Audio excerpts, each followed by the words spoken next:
Bonjour à tous et bienvenue dans ce premier 10ASM. Alors contrairement aux épisodes habituels de Tous des Nerds, 10ASM va viser à pousser les choses un petit peu plus loin, c'est-à-dire qu'on va chercher à explorer un peu plus comment ça fonctionne l'informatique, on va dire toutes les choses sur lesquelles je suis passé un petit peu vite dans les autres vidéos. Bien entendu, du coup on va faire beaucoup plus de maths, on va voir des choses un peu plus compliquées, mais ne vous inquiétez pas, ça va rester quand même relativement abordable. Et surtout, c'est pas nécessaire de tout comprendre ici pour comprendre toute la programmation. Le but, c'est vraiment juste de donner à ceux qui ont envie d'aller un petit peu plus loin ou qui connaissent déjà les notions qu'on a vues dans les deux premiers épisodes, la possibilité d'aller plus loin. Vous êtes prêts? Alors c'est parti. On dit souvent que l'informatique, ce ne sont que des 0 et des 1. Sauf que on a vu que c'était pas vrai du tout. Que l'informatique, en fait, c'était des mots. Des mots dans la langue de l'ordinateur, certes, mais des mots quand même. Il n'y a pas que des 0 et des 1. Alors pourquoi est-ce que ce mythe existe depuis aussi longtemps? La raison elle est toute simple, c'est qu'en fait les gens confondent les nombres et la représentation des nombres. Par exemple, si jamais je dis que j'ai 2 pommes, que j'ai 2 apples ou que j'ai 2 manzanas, c'est pareil, j'ai toujours 2 pommes, quelle que soit la langue dans laquelle je le dise, et peu importe que je l'écrive 2, 2 ou 2, ça reste 2. En informatique c'est exactement la même chose. Alors on va faire un petit détour par les mathématiques, et plus particulièrement par le concept de base. Une base, ça désigne le nombre de chiffres qu'on a le droit d'utiliser pour compter. Par exemple, d'habitude, on compte en base 10, donc on a le droit à 10 chiffres différents, à savoir 0, 1, 2, 3, 4, 5, 6, 7, 8 et 9. Si on veut compter quelque chose qui a plus de 9 éléments, il faut qu'on rajoute un 1 devant, ce qu'on appelle le chiffre des dizaines, et du coup ça donne 10, 11, 12, etc. Mais en fait, on pourrait tout à fait choisir une autre base, c'est-à-dire qu'on pourrait tout à fait se dire, au lieu de compter avec 10 chiffres différents, qu'on ne compte qu'avec 8 chiffres différents par exemple. Donc on aurait le droit à 0, 1, 2, 3, 4, 5, 6 et 7. Donc si je compte dans cette base-là, en base 8, puisque j'ai que 8 chiffres différents, ça donnerait 0, 1, 2, 3, 4, 5, 6, 7, 10, 11, 12, 13 et ainsi de suite. Mais en fait, c'est exactement pareil. Que je dise 23 ou 19, 23 c'est en base 8, c'est 19 en base 10, c'est le même nombre. Derrière, il y a autant de pommes. En fait, si je compte toujours mes pommes, j'aurai toujours autant de pommes en prenant 23 pommes en base 8 ou 19 pommes en base 10. Le nombre et la représentation du nombre, ce sont deux choses différentes. Pour des raisons historiques qui sont principalement liées à la simplification de la théorie mathématique qu'il y a derrière les ordinateurs, mais aussi pour des raisons pratiques et notamment techniques, on va utiliser la base 2 en informatique. Alors la base 2, qu'est-ce que ça veut dire? Ça veut dire tout simplement qu'on a le droit à deux chiffres, donc 0 et 1. C'est de là que viennent les fameux 0 et 1. C'est-à-dire que l'ordinateur, quand il va retenir des chiffres, va les retenir en les écrivant uniquement avec des 0 et des 1. L'intérêt de cette base 2, c'est qu'elle explique aussi le nombre d'informations qu'on peut stocker dans une variable. Donc faisons un petit peu de vocabulaire. Quand on met un 0 ou un 1, donc juste un chiffre en fait en base 2, on va le stocker sur ce qu'on appelle un bit. Donc là je vais vous laisser une minute à peu près pour essayer de digérer ça, donc mettez en pause la vidéo, faites toutes les blagues qui vous viennent à l'esprit, voilà c'est bon, ok, on continue. Donc un 0 ou un 1, c'est un bit. Quand on réunit 8 bits entre eux, on obtient ce qu'on appelle un octet. Un octet, si vous vous souvenez du second épisode de Tous des Nerds, qui est juste là, si vous ne l'avez pas vu, vous pouvez aller le voir, c'est le nom de la plus petite case mémoire qu'on puisse imaginer. Donc, dans cette case mémoire, on va avoir 8 bits. Et le nombre d'informations qu'on pourra mettre, du coup, dans la case mémoire en question, ce sera en fait le nombre de combinaisons possibles de 0 ou de 1 qu'on peut faire avec 8 bits, c'est-à-dire avec 8 0 ou 1. Donc ce nombre-là, c'est pas dur, c'est 2 puissance 8. 2 puissance 8, ça fait 256, et on retombe bien sur le nombre de possibilités dans un octet. Donc si on prend une case un peu plus grande maintenant, si on prend un int par exemple, vous vous souvenez, un int, on l'a dit, ce sont 4 cases qu'on va coller tout ensemble. Bon, mais 4 cases, ça fait 32 bits, 4 x 8, donc on pourra mettre dedans 2 puissance 32 nombres différents, 2 puissance 32 combinaisons différentes de 0 et de 1, et 2 puissance 32 ça fait 4 milliards et quelques, ça fait exactement le nombre que je vous ai donné à la vidéo précédente. Pour les nombres négatifs, maintenant on va faire un truc un peu spécial. Alors dans la vidéo précédente, je vous ai dit qu'on décalait tout de manière à avoir des négatifs. C'est pas tout à fait vrai. La réalité en fait, c'est qu'on va utiliser ce qu'on appelle un complément à 2. Donc un complément à 2, comment ça fonctionne? D'abord on va considérer qu'il y a un des bits, et un seul, qui est ce qu'on appelle le bit de signe. Le bit de signe, ça va dire si c'est un nombre positif ou un nombre négatif. Donc si le bit en question est à 1, c'est que le nombre est négatif, et si le bit en question est à 0, c'est que le nombre est positif. Ensuite, si le nombre est positif, ça devient très simple. On va juste l'utiliser tel quel, puisque c'est bon, il est très bien, on peut s'en servir. Si le nombre est négatif, on est un peu plus embêté, parce qu'on a ce 1 en trop, qui nous dit que c'est un nombre négatif, qui fiche la pagaille. Du coup, qu'est-ce qu'on va faire? C'est très simple, on va inverser, tous les 1 on va les transformer en 0, et tous les 0 on va les transformer en 1.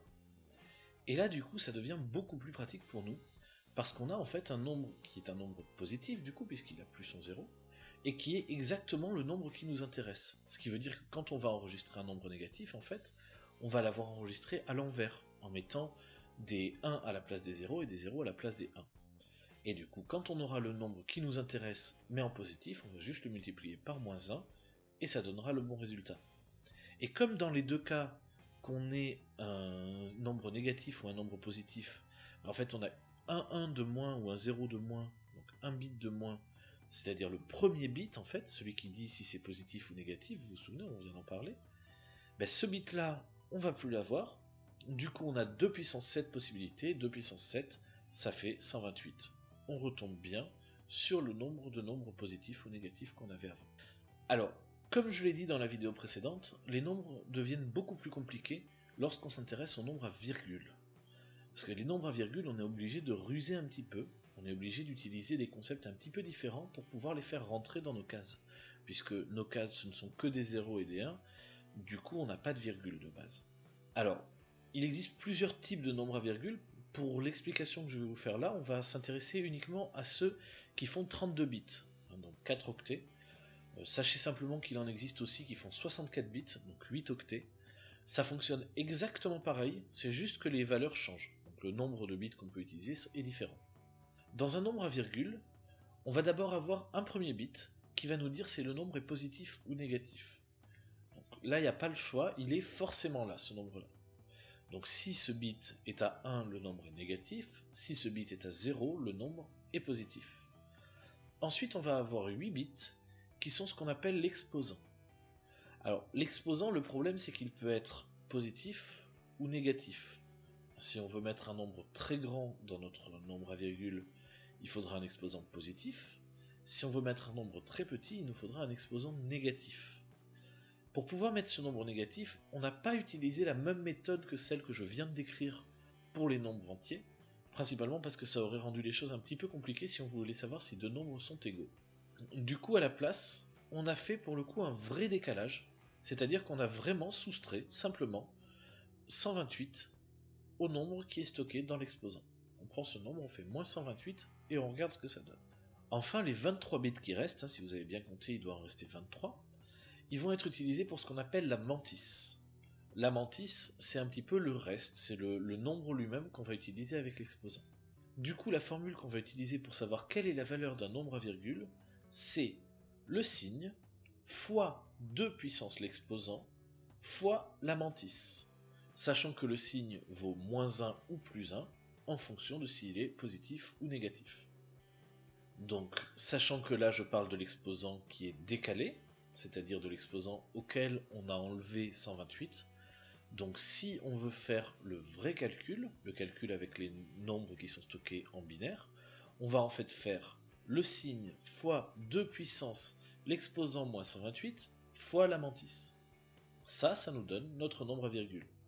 Vous comprenez bien du coup qu'il est un petit peu plus compliqué et un petit peu plus long de faire ces calculs-là, et donc que ça ralentit l'ordinateur quand on utilise trop de nombres à virgule. Pour des raisons pratiques, on va rajouter une petite astuce. On va faire en sorte que quand l'exposant vaut 255, donc quand il vaudrait une fois décalé 127, ça indique un cas particulier. Donc les cas particuliers, ça peut être plus ou moins l'infini par exemple, ou ça peut être une erreur. Mais dans tous les cas, l'exposant qui est égal à 255, c'est un cas spécial et donc c'est traité différemment par l'ordinateur. Alors du coup je pense que tout ça l'a dit de manière assez claire, pour l'ordinateur tout est un nombre. Mais si pour l'ordinateur tout est un nombre, dans ce cas-là, ça veut dire que les ordres qu'on lui donne, ce qu'on lui dit de faire, c'est aussi un nombre.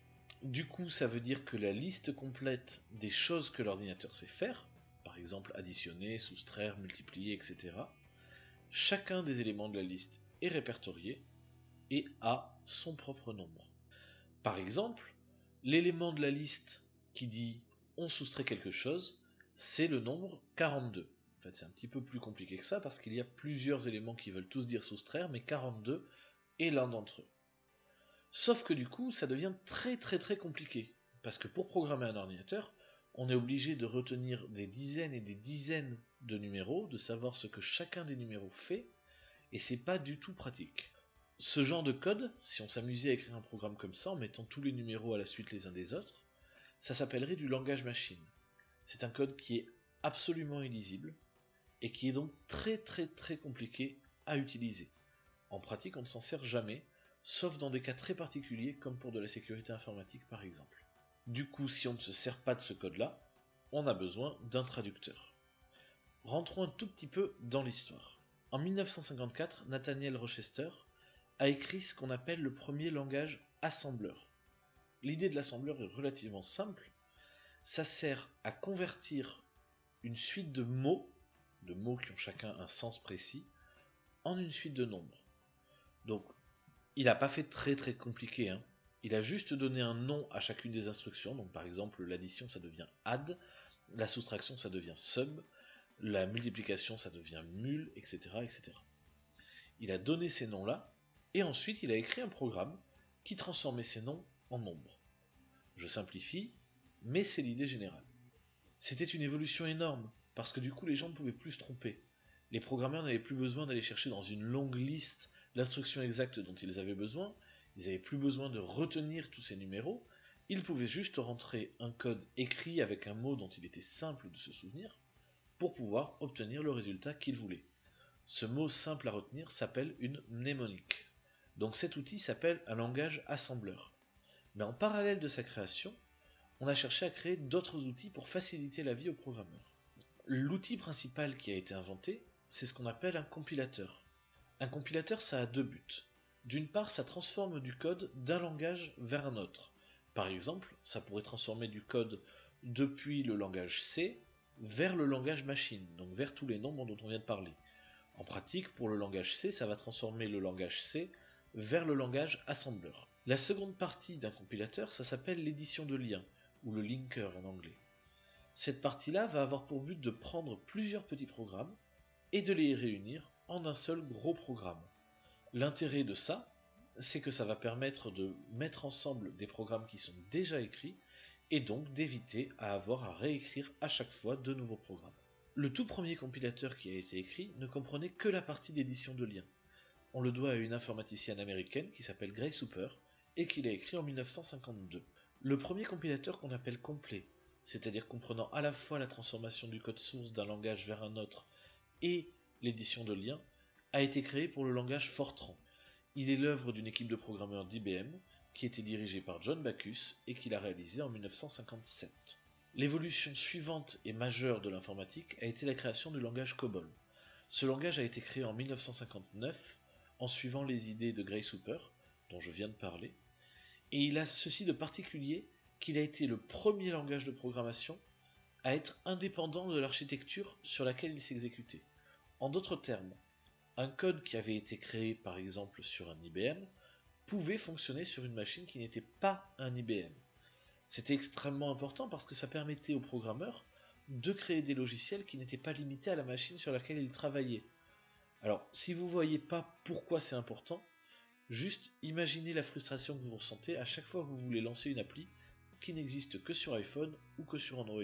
Au fil du temps, on a créé des outils de plus en plus perfectionnés pour permettre aux programmeurs de travailler de plus en plus vite. En 1964, quelqu'un a ainsi eu l'idée brillante d'associer deux éléments, un éditeur de texte et un compilateur. Ça permettait de taper le texte qu'on voulait, donc le code, à l'intérieur d'un programme qui pouvait aussi transformer ce code dans un langage machine et donc l'exécuter. Ce mélange de deux outils s'appelle un IDE, et CodeBlocks en est un excellent exemple. Au fil du temps, on a rajouté de plus en plus de fonctionnalités, comme la possibilité de voir ses erreurs, la possibilité de changer la couleur du texte en fonction de l'intérêt de ce texte en code source, et ainsi de suite. C'est ainsi qu'on a obtenu des outils modernes, comme CodeBlocks, comme Visual Studio et comme beaucoup d'autres. Voilà, je pense que j'ai fait le tour, ça termine donc ce premier épisode de 10ASM et ce troisième épisode de Tous des Nerds. Pour le prochain épisode qui sortira dans 2 semaines, nous verrons les structures de contrôle. J'espère que l'épisode vous a plu. Si vous ne voulez pas louper le prochain épisode, vous pouvez vous abonner, c'est juste par là. S'il vous a plu, vous pouvez aussi cliquer sur le pouce vers le haut qui est juste là, celui qui fait comme ça. Vous pouvez rajouter dans les commentaires en bas tout ce que vous voudriez dire ou tout ce que vous voudriez savoir. En particulier si vous avez des questions sur l'informatique ou sur le fonctionnement d'un ordinateur ou des suggestions pour le prochain 10ASM, n'hésitez pas. Vous pouvez les mettre dans les commentaires. En attendant, vous pouvez nous suivre sur Facebook, sur Twitter, sur Google+. Vous pouvez partager la vidéo sur Facebook, sur Twitter et sur Google+, ou même dans le journal de votre école si vous arrivez à l'imprimer, mais je serais curieux de savoir comment. Et d'ici là, je vous dis à la prochaine.